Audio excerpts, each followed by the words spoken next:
Hello, मेरा नाम है चंद्रहास। स्टडी स्मार्ट में आपका स्वागत है। दोस्तों, जनरल अवेयरनेस की क्विज़ का ये पार्ट 3 है।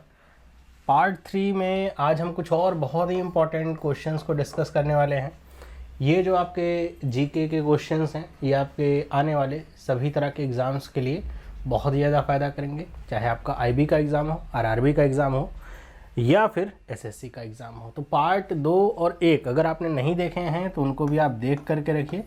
प्लेलिस्ट का लिंक मैं दे दूंगा डिस्क्रिप्शन बॉक्स में, तो आपको पता चल जाएगा और आप वहां से देख सकते हैं। सारी इन्फॉर्मेशन आपको वहां से मिलेगी। तो स्टार्ट करते हैं और पहला क्वेश्चन लेते हैं। पहला क्वेश्चन आपके सामने है, लिखा हुआ है Kalindi is another name of the river. जो कालिंदी नाम है वो कौन सी और नदी का नाम है? तो जो कालिंदी नाम है ये यमुना नदी का नाम है। डी वाला जो ऑप्शन है ये इसका करेक्ट है। यमुना नदी को कालिंदी के नाम से भी जाना जाता है। इसके साथ साथ यमुना नदी को यामी नाम से भी जाना जाता है। ओके, तो ये दोनों ही नाम यमुना नदी के हैं। आपको इन करंट ये जो आपको यहाँ पे मिल रहे हैं क्वेश्चंस, इसकी अगर पीडीएफ चाहिए तो आप टेलीग्राम चैनल जो हमारा है उसको ज्वाइन करिए। तो वहाँ पे इसकी सारी पीडीएफ मैं उपलब्ध करवा दूँगा। आज शाम तक आपको सारी पीडीएफ मिल जाएंगी। दूसरे क्वेश्चन पे चलते हैं।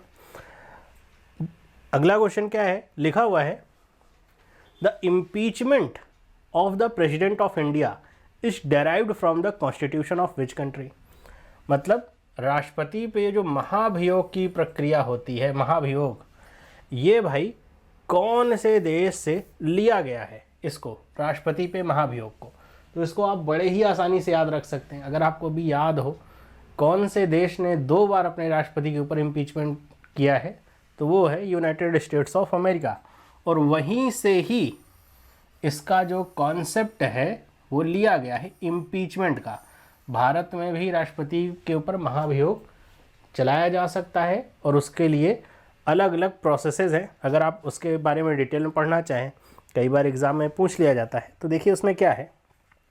सबसे पहले तो आपसे पूछा जाता है कौन से आर्टिकल में ये बात लिखी गई है कि भाई राष्ट्रपति के ऊपर भी इम्पीचमेंट का जो प्रोसेस है वो चल सकता है। तो ये है आर्टिकल 61। इसी में लिखा गया है procedures for the impeachment of the president. और इसमें होता क्या है, इस इम्पीचमेंट में ये 2 पॉइंट लिखे गए। मैं इसको हिंदी में समझा देता हूँ। इसमें ये होता है कि अगर आपको इम्पीचमेंट के चार्जेस लगाने हैं, महाभियोग के चार्जेस अगर लगाने हैं, तो इस तरह का जो भी यहाँ पे मोशन लाया जाएगा उसको 1/4 जो टोटल सदस्य हैं, मतलब लोकसभा राज्यसभा को मिला करके जो 1/4 सदस्य हैं, उनके द्वारा साइन किया होना चाहिए। और इसमें 14 दिन का नोटिस पीरियड होता है। ओके, तो ये भी याद रखिएगा। विथ 14 डेज नोटिस के साथ ये दिया जाता है। इसके बाद आगे क्या होता है कि अगर यहाँ पे मेजॉरिटी होती है 2/3 की, टोटल जितनी मेंबरशिप है दोनों हाउस की, अगर इतनी होती है तभी इम्पीचमेंट का प्रोसेस, मतलब इम्पीच किया जा सकता है राष्ट्रपति को। तो ये जो चार्जेस लगाए जाते हैं, इसके बाद फिर जिस हाउस में इसको प्रेजेंट किया जाएगा उसके दूसरा वाला हाउस, अगर लोकसभा में प्रेजेंट किया गया तो राज्यसभा में प्रेजेंट किया गया तो लोकसभा, इन चार्जेस की इन्वेस्टिगेशन करता है। ओके, उसके बाद अगर सही पाए जाते हैं तब आगे की सारी प्रक्रियाएं होती हैं। ओके, तो उसके लिए मेजॉरिटी कितनी की होनी चाहिए कि हाँ राष्ट्रपति के ऊपर जो चार्जेस लगाए गए वो सही पाए गए हैं, उसके लिए 2/3 मेजॉरिटी होनी चाहिए, तभी आगे प्रोसेस बढ़ाया जा सकता है इम्पीचमेंट का। अगला सवाल देखते हैं। अगला सवाल क्या है? लिखा हुआ है how long is the tenure of the chief election commissioner of India. जो भारत के CEC होते हैं, ओके, CEC का मतलब क्या है? Chief election commissioner. इनका टेन्योर कितना होता है, कितना कार्यकाल होता है? तो इनका टेन्योर होता है, इसका देखो 3rd वाला जो ऑप्शन है वो सही है, या तो 6 साल, मतलब 6 साल अगर आप ईयर में बात करें, या फिर टिल द एज ऑफ 65। इन दोनों में से जो भी पहले हो जाए। ओके, तो इन दोनों में या तो 6 साल अगर पहले हो गया तो 6 साल पे रिटायर, 65 साल की उम्र आ गई तो 65 साल पे रिटायर हो जाएंगे। ओके, चलिए अगले क्वेश्चन बढ़ते हैं। काफ़ी इंपॉर्टेंट ये क्वेश्चन था। अगर आपको पता है भारत के CEC वर्तमान में कौन है तो आप कमेंट करके मेरे को बताइएगा। अगला क्वेश्चन भी बहुत ही इंपॉर्टेंट है। अगला क्वेश्चन क्या है? What does bicameral legislature means? Bicameral legislature का क्या मतलब है? तो लेजिस्लेचर भारत में दो तरह के होते हैं, एक होता है यूनिकैमरल, ओके, एक होता है बाईकैमरल। यूनिकैमरल का मतलब ऐसे राज्य जहाँ पे सिर्फ और सिर्फ विधानसभा पाई जाती है, ओके। लेकिन ऐसे राज्य जहाँ पे विधानसभा के साथ साथ विधान परिषद का भी गठन होता है या पाई जाती हैं, तो उन्हीं को कहा जाता है बाईकैमरल लेजिस्लेचर। जैसे हमारे संसद में क्या होता है, दो सदन होते हैं, लोकसभा और राज्यसभा।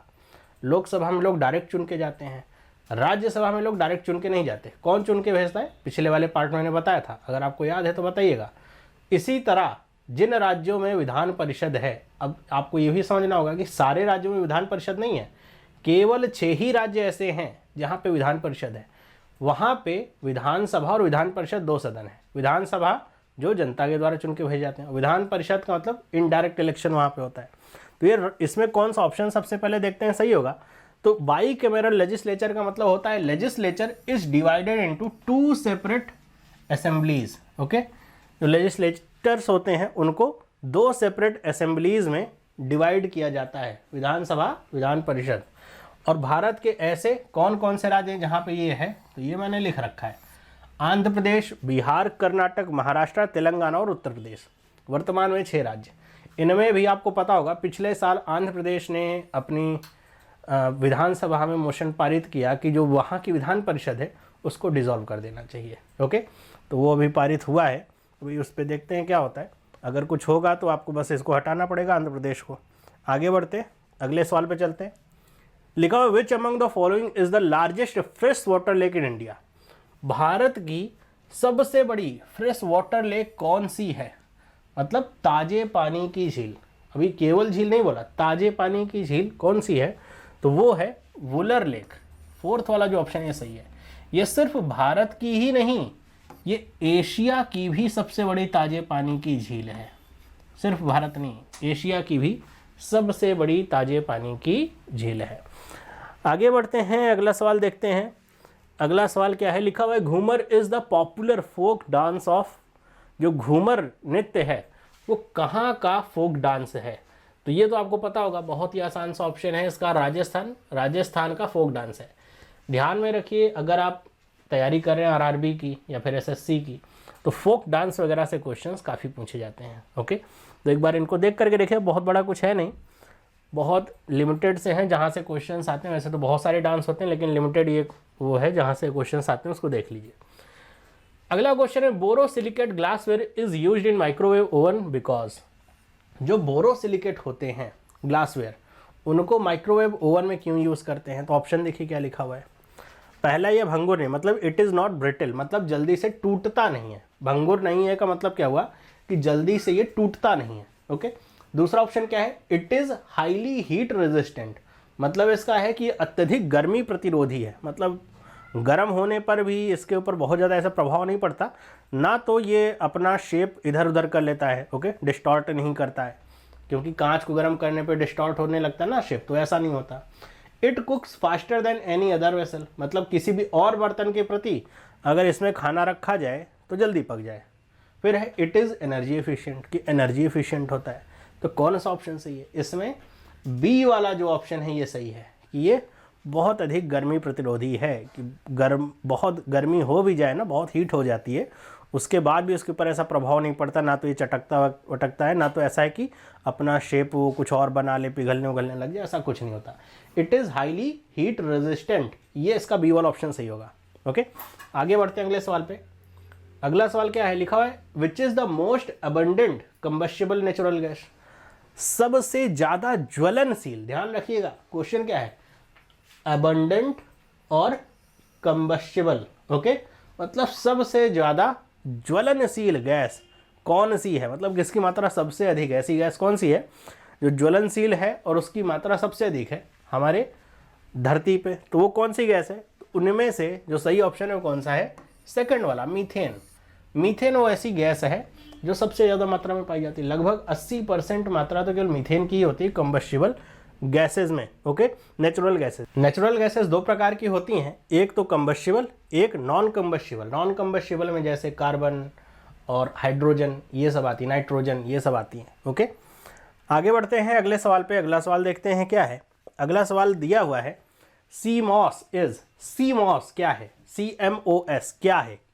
तो ये तो आपको पता होगा CMOS क्या होता है। लिखा हुआ बैटरी पावर्ड मेमोरी चिप, फिर लिखा है basic input output system. Okay, basic input output system को याद रखें, इसको बायोस कहा जाता है। Okay, storage device, cache memory operating system. तो व्हाट इज CMOS? तो CMOS का नाम आप याद रखिएगा, वो बैटरी होती है उसमें, ध्यान रखिएगा CMOS में बैटरी होती है। तो इसमें अगर उतना भी अगर आपको पता है तो आप बता सकते हैं कि जो पहला वाला ऑप्शन है ये सही है, बैटरी चालित मेमोरी चिप। आपने देख रखा होगा इसको, अगर आपने कभी कंप्यूटर वगैरह खोला है तो उसमें एक छोटी सी ऐसे बैटरी नुमा एक चिप सी होती है कह सकते हैं, या बैटरी ही होती है समझिए, जिसका प्रयोग करके जैसे आप कंप्यूटर स्विच ऑफ कर देते हैं, उसके बाद जब ऑन करें 1 हफ्ते बाद 1 महीने बाद भी, तब भी वो करेक्ट समय बता रहा होता है। तो कैसे बता रहा होता है? ओके, तो वो उसी का काम होता है। तो आपको दिखाता हूँ मैं। तो ये देखिए, ये है CMOS का चित्र। अगर आपने कभी भी मदरबोर्ड वगैरह ओपन करके देखा होगा कंप्यूटर का, तो आपको ये चमकती हुई सी जो दिख रही है, यही आपकी CMOS कहलाती है। CMOS की कह लीजिए बैटरी है। ओके, CMOS की फुल फॉर्म क्या होती है? Complementary metal oxide semiconductor. और इसका काम क्या होता है? बायोस सेटिंग को स्टोर करना। बायोस सेटिंग का मतलब समझते हैं, बेसिक इनपुट आउटपुट सिस्टम। मतलब कंप्यूटर को ऑन करते हुए जब आप प्रेस करते हैं, ब्लैक कलर की स्क्रीन आती है, फिर स्टार्ट होता है, मतलब ऑपरेटिंग सिस्टम को हार्ड डिस्क से लोड करना, वो सारा काम आपका जो बेसिक सेटिंग होती है वो सब कुछ आपकी बायोस में होती है। मतलब बूट करना कैसे है, ओके, वो सब बायोस में ही होता है।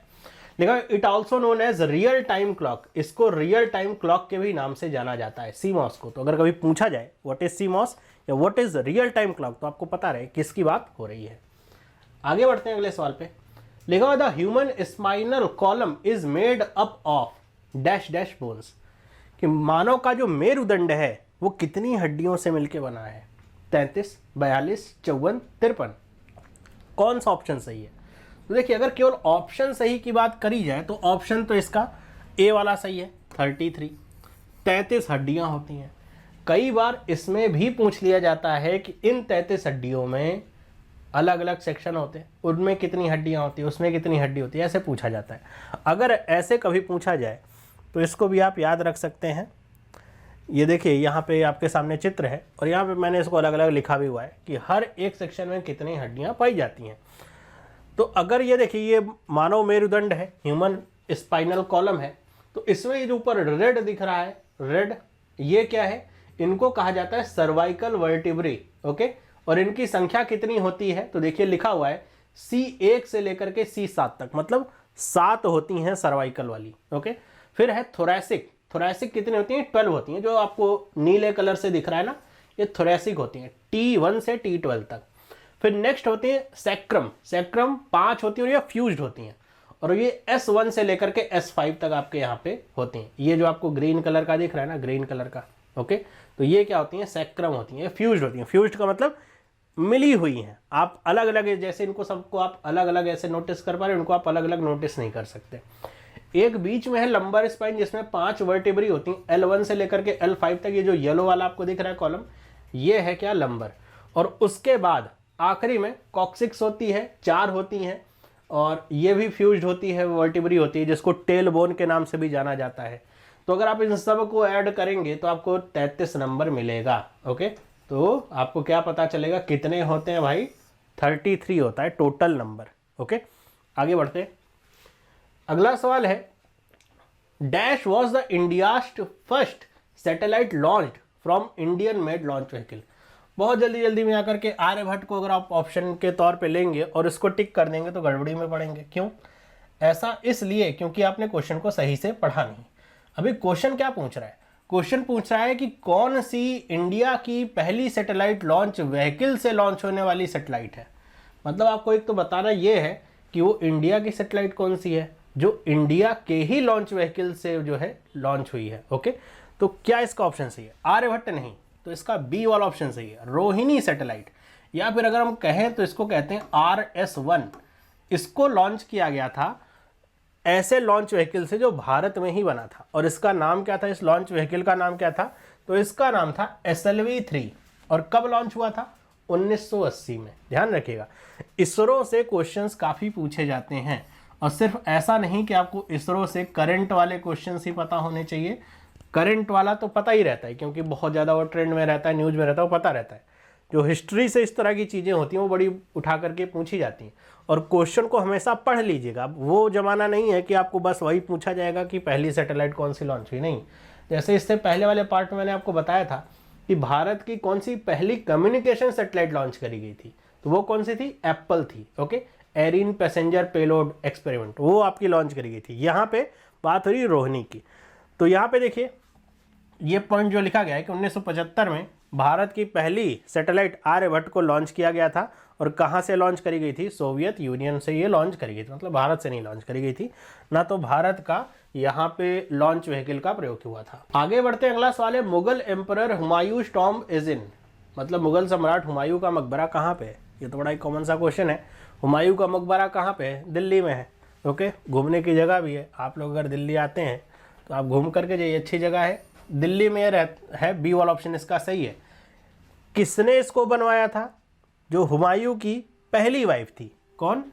बेगा बेगम, इनके द्वारा इसको कमीशन किया गया था बनवाना। ओके, और इससे रिलेटेड 2 पॉइंट है, इनको याद रखिएगा, इंपॉर्टेंट पॉइंट है। पहला पॉइंट क्या है कि it was the first garden tomb on the Indian सब कॉन्टिनेंट, मतलब भारतीय उपमहाद्वीप पे पहले ऐसा मकबरा था। कैसा था? गार्डन वाला मकबरा, ये पहला था। ओके, दूसरा जो पॉइंट है जो इंपॉर्टेंट उससे भी ज़्यादा है कि इसको डिक्लेयर किया गया है यूनेस्को वर्ल्ड हेरिटेज साइट, कब? 1993 में।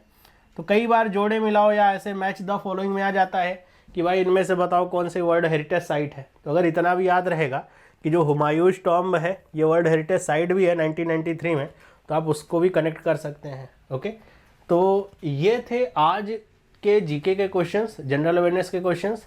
उम्मीद है आपको ये क्वेश्चन समझ में आएंगे। मैंने अपनी तरफ से एक्सप्लेन करने का भी प्रयास किया है कि अगर क्वेश्चन के इधर उधर भी कुछ और पूछा जाए, अगर उसमें संभावना है तो उसका भी आप सही सही आंसर कर सकें। तो बाकी आपको ये वीडियो कैसी लगी? अगर वीडियो अच्छी लगी है तो वीडियो को लाइक करिए, अपने दोस्तों तक पहुंचाइए, शेयर करिए वीडियो को। बाकी अगर इसकी आपको पीडीएफ चाहिए तो टेलीग्राम ग्रुप का जो लिंक है, चैनल का जो लिंक है, वो मैं नीचे कमेंट सेक्शन में दे दूंगा और डिस्क्रिप्शन बॉक्स में रहेगा, आप ज्वाइन कर लीजिए चैनल को, तो जो भी पीडीएफ वगैरह होगी आपको वहीं पे मिल जाएगी। इस तरह की वीडियोस के लिए स्टडी स्मार्ट चैनल को फॉलो करना ना भूलिए, यूट्यूब पे सब्सक्राइब कर लीजिए। और बहुत सारे लोगों की समस्या है कि सब्सक्राइब करने के बाद भी उनको वीडियोस की नोटिफिकेशन नहीं मिलती है, तो उसका एक आसान सा उपाय है कि आप बेल आइकन को प्रेस करिए।